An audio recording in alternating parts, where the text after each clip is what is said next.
Good evening, I'm Emeralda and this is the IPC Broadcast. First today we have from the Disarmament Committee there has been discussions regarding the regulations of AI. However, this comes with the concerns for a lack of proper solutions. For these AI operations to operate within, the delegate of France. This is Justin from the Washington Post. I'm live right now in the DISEC Council, and here they are discussing about what to do about the arbitraries here, and they're discussing about how they're going to regulate and control AI. Some delegates, though, are trying to prevent that. They say that AI is actually good. They are discussing right now as we speak.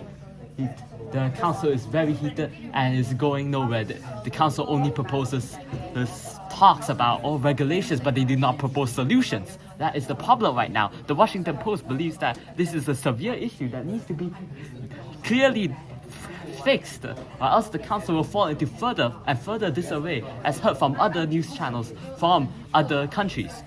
This is Justin from the Washington Post. This is Justin.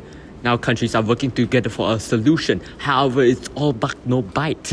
No solution is being discussed except for a working paper that could be potentially discussed upon, but it seems like the vote is going against it.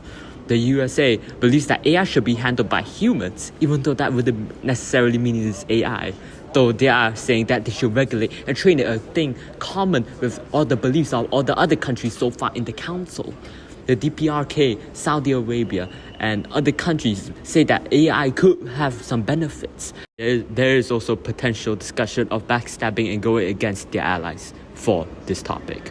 Moving forward, we now have the Malaysian Dewan Rakyat currently discussing measures towards the promotion of sustainable transport. However, with many solutions on the way, decorum seems out of question.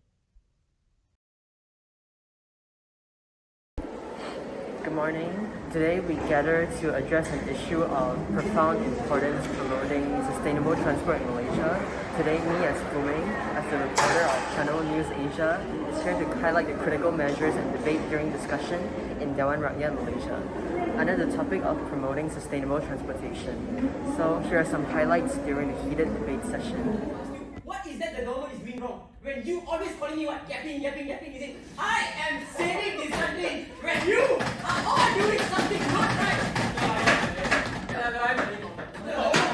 Diam! Ada!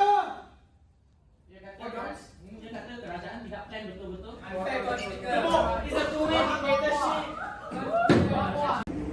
In addition, Malaysia's urbanization and rapid population growth have led to increased traffic congestion, higher pollution levels, and a heavy reliance on fossil fuels. These issues not only harm the environment, but also impact health, economy, and overall quality of life. So following are some solutions suggested by Yang Diperhormat, Dato Sri Haji. The imperative to utilize natural resources responsibly, including in transportation infrastructure, by embracing sustainable transportation sources such as electrical vehicles or renewable energy power public transport. Malaysia can reduce dependency on finite resources like fossil fuel, preserving our natural heritage and mitigating environmental degradation.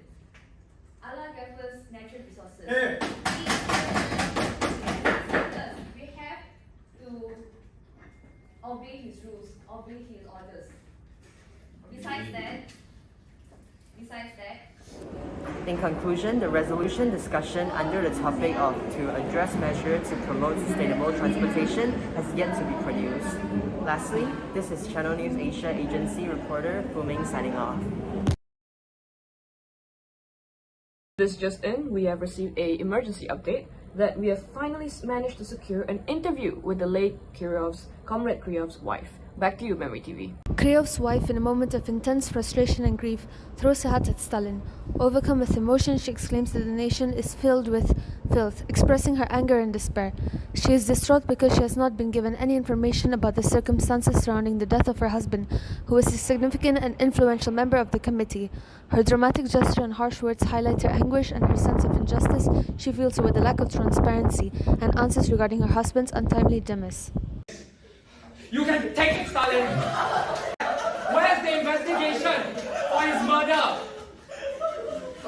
Every night, I no longer can see my husband, for he's 6 feet under in dirt. Why? Because none of you are willing to protect. None of you are willing to care about the people of this nation. This nation is filled with... And you didn't bother to tell me that? We managed to secure an interview with Mrs. Kryov, who despite her intense emotions remained composed throughout our conversation. She shared with us her deep frustrations regarding the investigation into her husband's murder. Mrs. Kryov expressed her dissatisfaction with the lack of progress and transparency from the authorities, highlighting her concern that vital information might be withheld. Her emotional yet controlled demeanor underscored the gravity of her feelings and the personal toll this unresolved tragedy has taken on her. I will speak calmly for this. 1 month since my husband's death, I have not received any answers regarding who did it, why it happened, or what force was behind the murder of my husband. 1 month, one of the largest intelligence agencies in all of Europe couldn't even bother telling the wife of one of its central committee members how exactly he died and under what circumstances and who did it. UNGA has been in the midst of discussing Agenda A regarding the conditions of Palestinian refugees as a result of the Gaza conflict. Stay tuned for an exclusive interview with the delegate of the UK and their accusations of their involvement with the formation of Hamas. India Today, I'm Krubasri Reho, and currently I am here in front of Lecture Hall 7, and here is where the UN General Assembly Council is going on in full swing. So there are a lot of hot topics and hot discussions that's been discussing inside by all the delegates, and today we are going to have a special interview with one of the delegates here who is from the United Kingdom. All right, so now we are here in front of Lecture Hall 7, and we have the UK delegate from UNGA to answer a few questions for us regarding the discussion that was going on inside. So come on, let's just meet our UK delegate. Yes, hello. So my first question will be, how is the council going on, and what is your opinion on that? How is your mindset right now? The council session is going on smoothly. I believe there's a lot of opinions being thrown around. Maybe a bit more solutions should be thrown around, but I expect that to come at a later moments. The countries inside are, as expected, a bit unfriendly towards each other, but it is to be expected with such a hot topic. So now I have a few questions based on the discussions that was going on inside. So the first one will be, several delegates, including the Yemen, Egypt, Russian, and also many more, they have actually accused the UK for contributing to the formation of the Hamas, as well as widespreading, as well as making the Israel-Palestine conflict even worse. So what is your stance on this, and how do you respond to this from the UK perspective? The country of UK currently, although it admits fault in creating the current situation, as it's during the during First World War, this signed of the Balfour Declaration, it definitely created a sort of unhappiness within the people of Palestine. However, the UK is working towards a very two-state solution between the Palestine and Israel. All right, my second question to you will be, in light of the ongoing conflict and also the resultant humanitarian crisis, what do you believe should be the prime focus now on the UNGA when discussing the conditions of Palestinian refugees as a result of the Gaza conflict, as this is the agenda that all of you have set?